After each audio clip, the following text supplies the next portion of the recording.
Town Talk Radio Productions brings you this edition of the Town Talk Show, where you'll get information and insight on what's happening all across Terry County, including city, county and school news, civic events, people of interest, and much, much more. And now, here's Town Talk.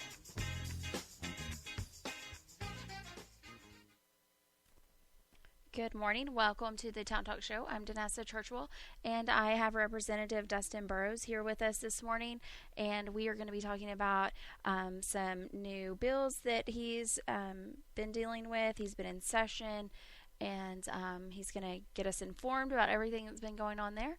But first, we are going to hear from a couple of our sponsors, so we will be right back.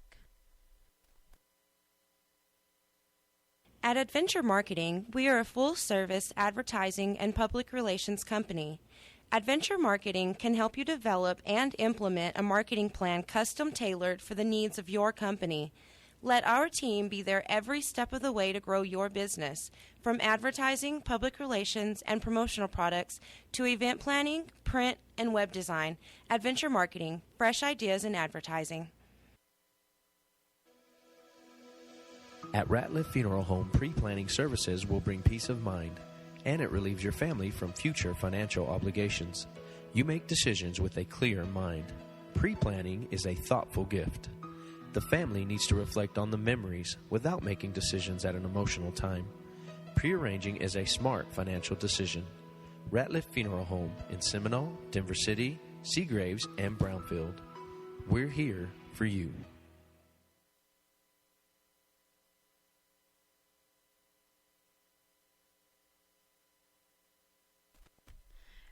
Welcome to the Town Talk Show. Once again, I'm here with Representative Dustin Burrows. Welcome to the show. Thank you for being with us this morning. We always love it when you come in and give us updates.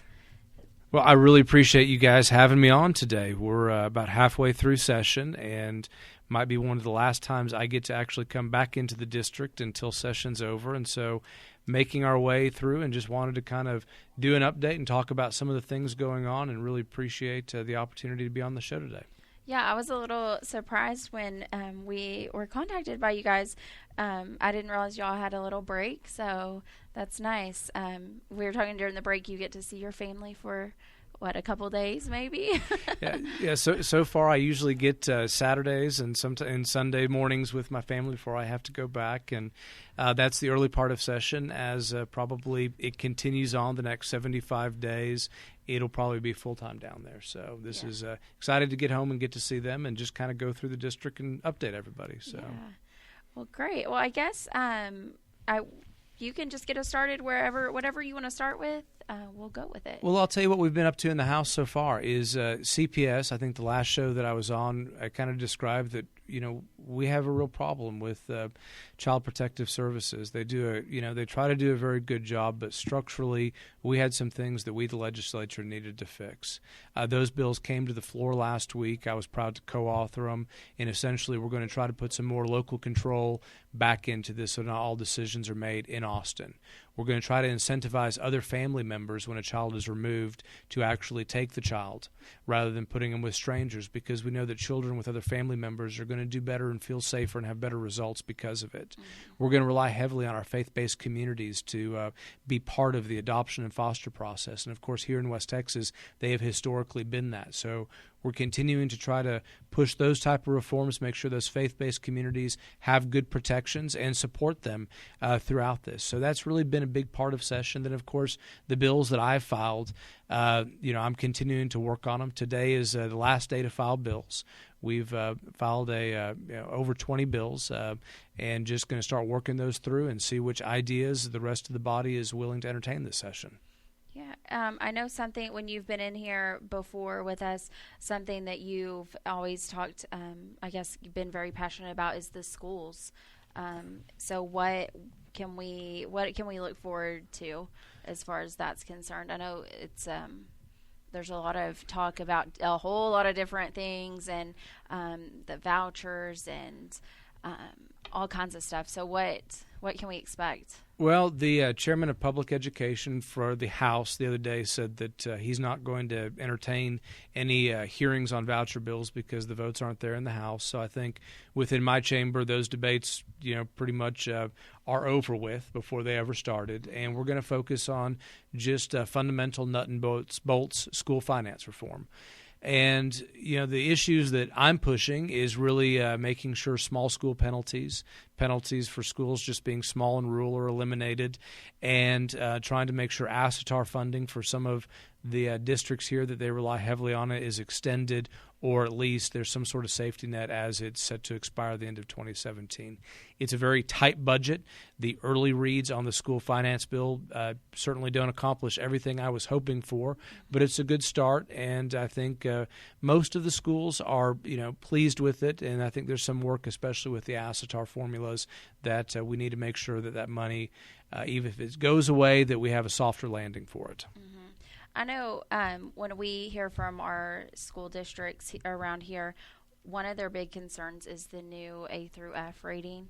Can you give us any updates on that or any more information on that? Yeah, so I will tell you, A through F is going to be here to stay. Schools will have a letter grade attached to them.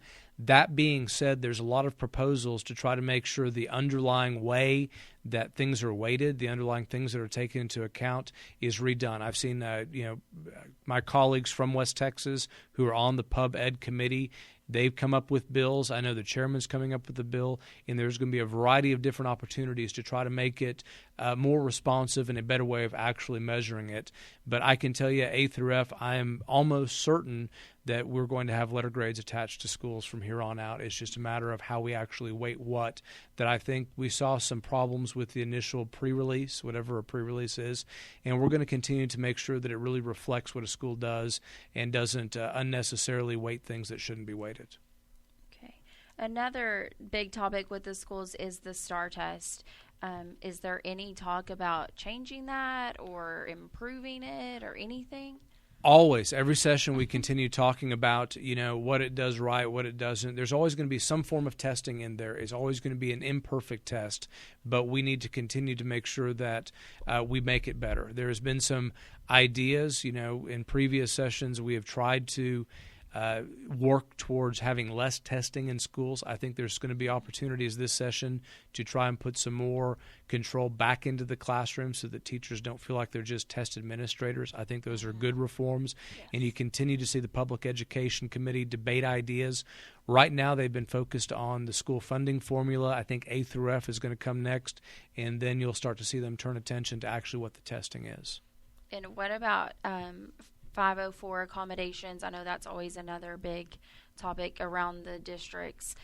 Any changes with that? Don't know of anything coming down the pipeline yet, but again, it's early in session. There's still a lot of bills being filed today. A lot of people wait till the last day to file their bills. And so probably over the next couple of weeks, we're going to go through and see what the members of the Public Education Committee have filed.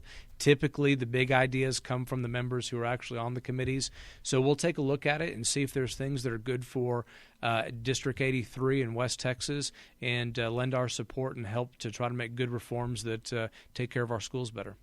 Now, is there a reason that they wait so late to file bills, or is it just that process?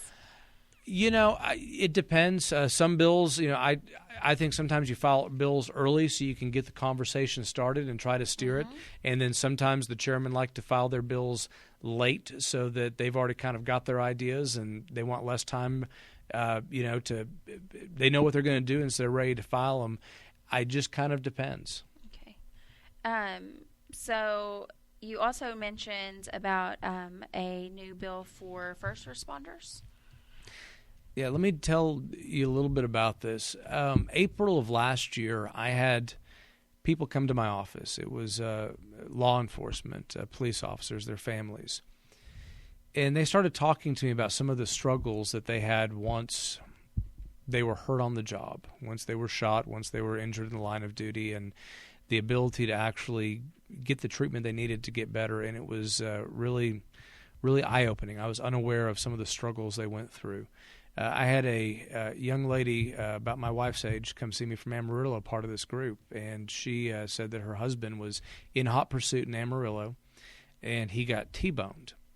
And he went to the hospital where he had multiple surgeries on his leg, and as he was being released from the hospital, he developed staph infection.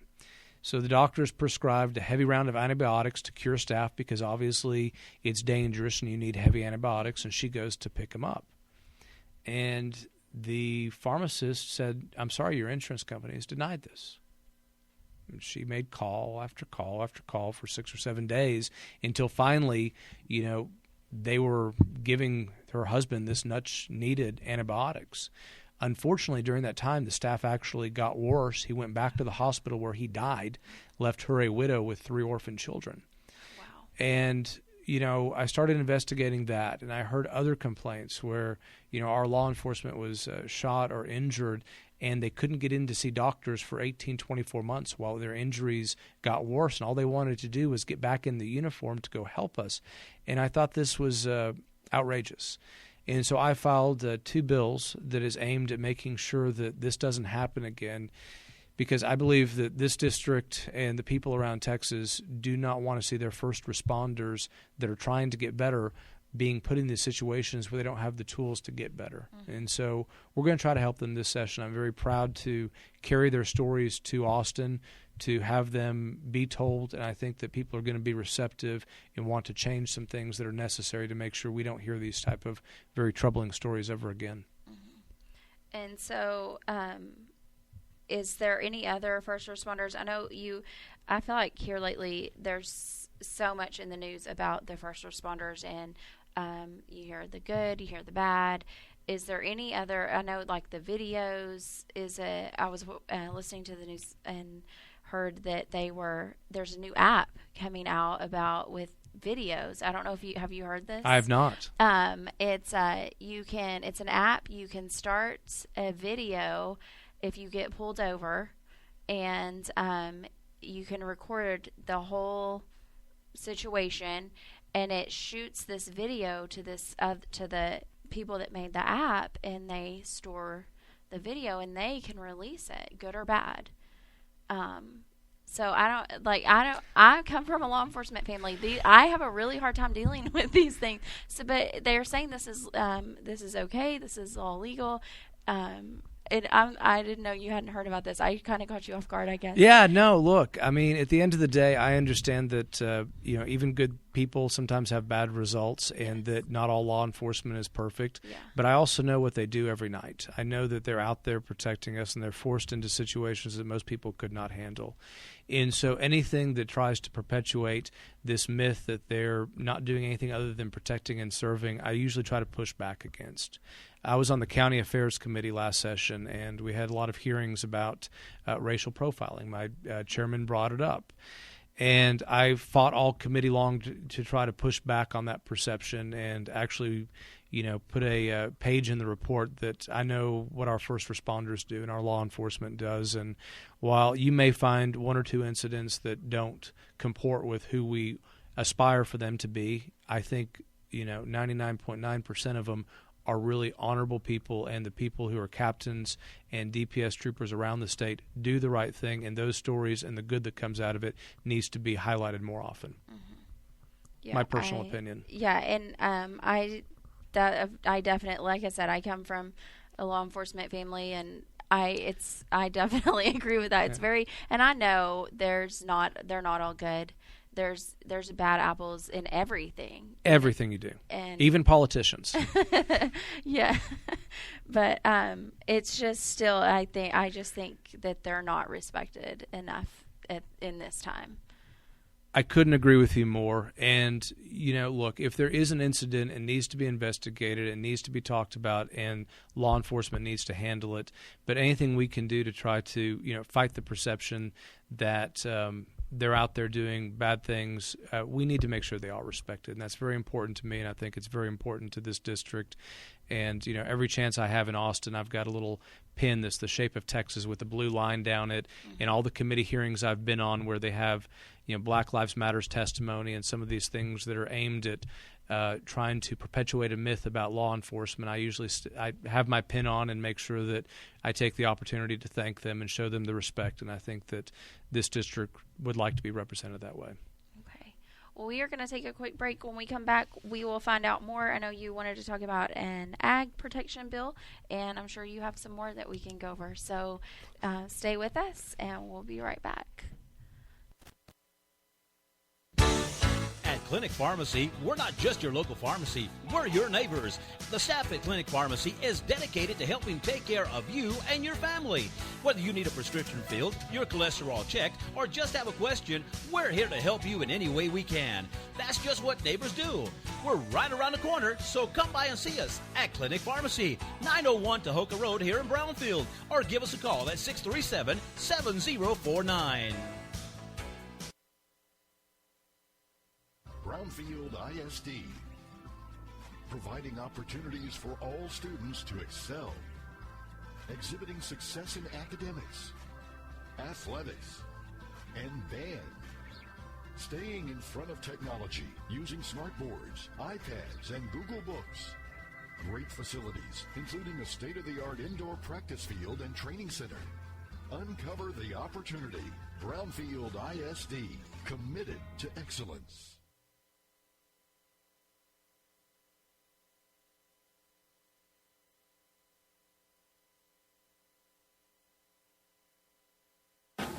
Woo!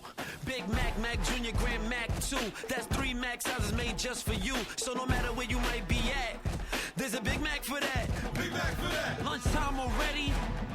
Today's extraordinary. There's a Big Mac for that. Got rid of all that spam? Clear the paper jam. Big Mac for that. Juicy, cheesy, iconic Big Mac burger. Now in 3 sizes. Only at McDonald's for a limited time. Man, I'm loving it at participating McDonald's. Ba-da-ba-ba-ba. Welcome back to the Town Talk Show. We have been talking with Representative Dustin Burrows and going over some bills that he has proposed and some updates. But I guess we're ag in this area. That's always a big topic around here. You said you have a new ag bill.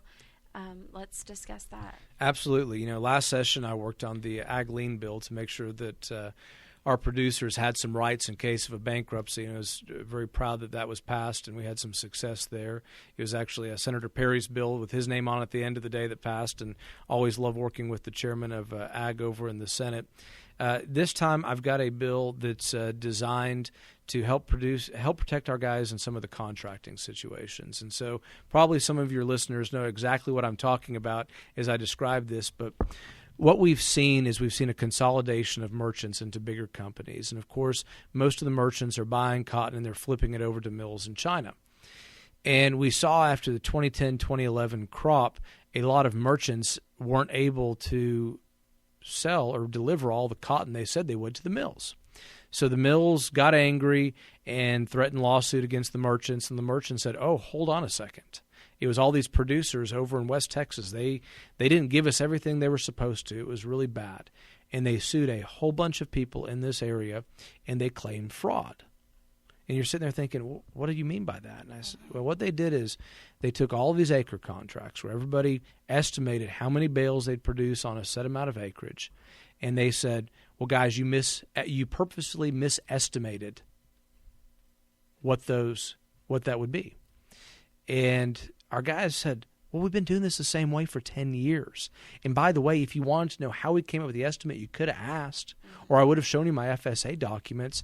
And, of course, the merchants didn't want to hear any of that. They just wanted the lawsuit to try to keep the mills off of them. And so it cost our guys tons of money in legal fees, unnecessary headache, and it was a really bad experience. So I filed a bill. I think it's a real simple bill. It's a real good bill. And it essentially says, look, on an acre contract, if you want to know how we came up with an estimate, ask us. We'll tell you. But if you don't ask us in the first 30 days, you don't get to come sue us a year later. Oh, yeah. So I think it's a good bill. I think it's a much-needed reform. It's based on things that we saw right here in Terry County. And obviously, as we're continuing to see these multinational players that we're doing business with that, maybe a handshake isn't what it once used to be. Right. I think some of these are the type of things that we need to be looking at and putting into statute so that we don't have problems down the road. Yeah, that sounds good. I know some of our local farmers went to Austin recently and I guess visited with you guys. And I don't know if you want to talk about that for a moment. Yeah, no, it's always great. I love it when people from the district come see what we're actually out doing in Austin.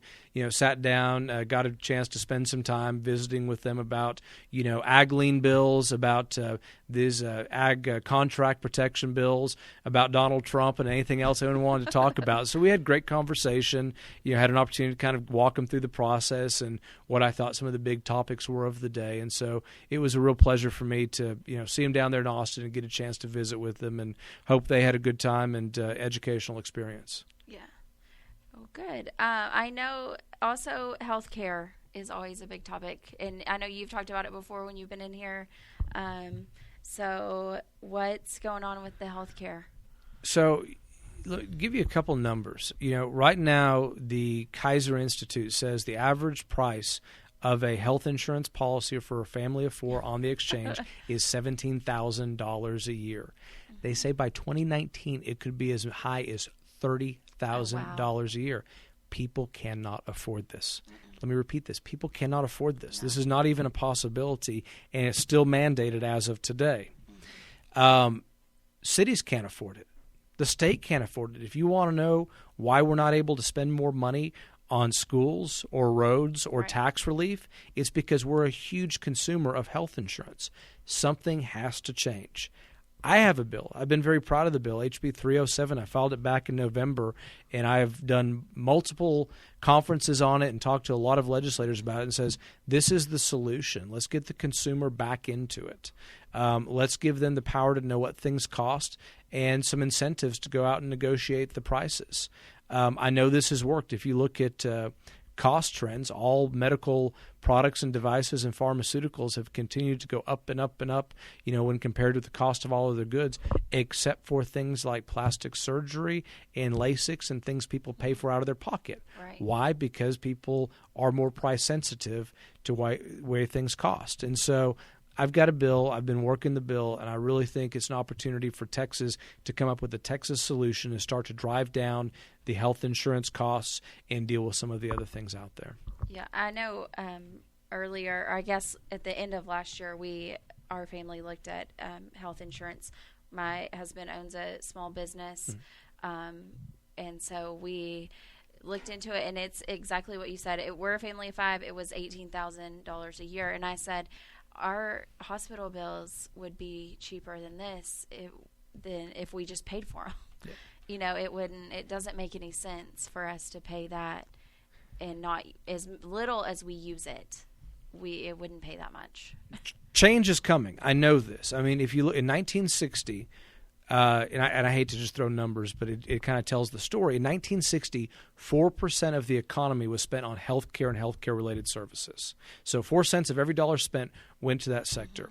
By 2013, it was up to almost 18%. It's headed towards 25% real soon. So you think every single dollar spent in the United States is going to go to that sector. Somebody's going to fix it. I do not, we almost saw a socialist president who wants to take it over, do that for us. If we don't get it right as Republicans and come up with a conservative solution to start bending this cost curve down and start figuring some things out, we will eventually get socialized medicine. I don't want to see that. So that's why I'm fighting so hard and talking about this so often is there is a conservative solution to this. It's at the state level, not at the federal level, to be real honest with you. Let's have Texas come up with their own solution. And if California wants socialized medicine, let them. But we in Texas can do this. We welcome the responsibility. And so hopefully the federal government will give us the opportunity to come up with this, and we will come up with something good, and it will be better and definitely more affordable than what we have today. Yeah, I definitely agree with you. It's much better on a state level. Put it back in that control, that aspect. It's where it was supposed to be to begin with. You watch these presidential elections, and if you're a state that supported Hillary Clinton and you lost, all of a sudden you're freaking out and talking about secession. Well, the truth of the matter is the reason that California and Texas could better cohabitate in the same country is if you returned so much power to the states. I mean, right now we have control in Texas over about 17% of our budget. The rest of it, is mandated about how we spend the money because we've centralized so much power, in D.C. And as a Texan, I just want to come up with Texas solutions and not wait for D.C. to come up with much of anything. And do you think that is something that will change under under Trump and in his, I guess, the way he's wanting to do things? Is that something y'all are looking, hoping for? Well, I know he's been reading my Facebook page because he agrees with me on pharmaceutical medicine. So I'm, but for what it's worth, I'm out there basically, trying to tell whoever's listening that we got this in Texas. We can handle it. We welcome the responsibility. I understand that there's consternation and fear of killing a government program in D.C., but the truth of the matter is we can handle this in Texas, and we welcome the responsibility. Whether that message from a lonely state rep out in West Texas makes it all the way to D.C., I don't know, but I'm certainly trying to push it as hard as I can. Yeah, and he's definitely on social media, so that's the place to get him. So anything else? We have a few minutes left in the show. Anything else you want to touch on before we close? Yeah, I'll tell you one other bill that's actually caught some traction is a psychologist bill I filed. If you look at our jails, you talk to our sheriffs, they'll tell you they're the ones who are treating mental health issues. Mm-hmm. If we talk about CPS, we know a lot of the people who are in the programs have mental health issues. Mm-hmm. We have a psychiatric shortage. We just do. So even if we opened up more beds at the state hospital to relieve some of the burden on our jails, and we should, we don't have the wraparound services necessary. Even if we take these children and we put them into group homes, the higher needs children, the ones who really need specialized help, we don't have the psychiatrists available to help them. There's a shortage in 205 counties in Texas. So I filed a bill to basically allow psychologists, highly trained with doctoral degrees, plus years of pharmacology training, to have limited prescriptive authority if they consult with doctors. This will immediately, allow some of these children and some of these, inmates to actually have the services they need better to help relieve some of this burden that we have. 4 other states have done this. The U.S. military has done this. And so I've been out there trying to provide a solution to this problem, and it's actually caught some traction. So we'll see.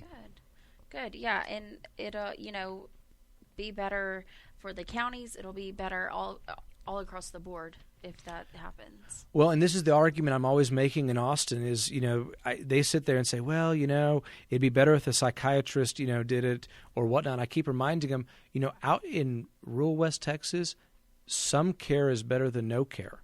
And so, right now we just don't have some of the things that we need. And I get it. In an ideal world, in this, in Highland Park, maybe a psychiatrist is better in some circumstances than a psychologist. But right now, just give us something. Right. Yes, that's true. Okay. Well, anything else? No, I really appreciate everybody's time. I appreciate the opportunity to represent the district. I look forward to coming back in the end of June and reporting, hopefully, the good things we've done for West Texas, and appreciate the time today. Yeah. Well, thank you. We appreciate you coming in. We always like getting updates. We look forward to the next time that you guys contact us and can make it in. I know you're busy, so we really appreciate right now you getting that little break and getting to visit with us. This will be up on our Facebook page. And thank you to our listeners, and thank you to our sponsors for supporting the show. And we hope you have a blessed day. This was Danessa Churchwell on the Town Talk Show.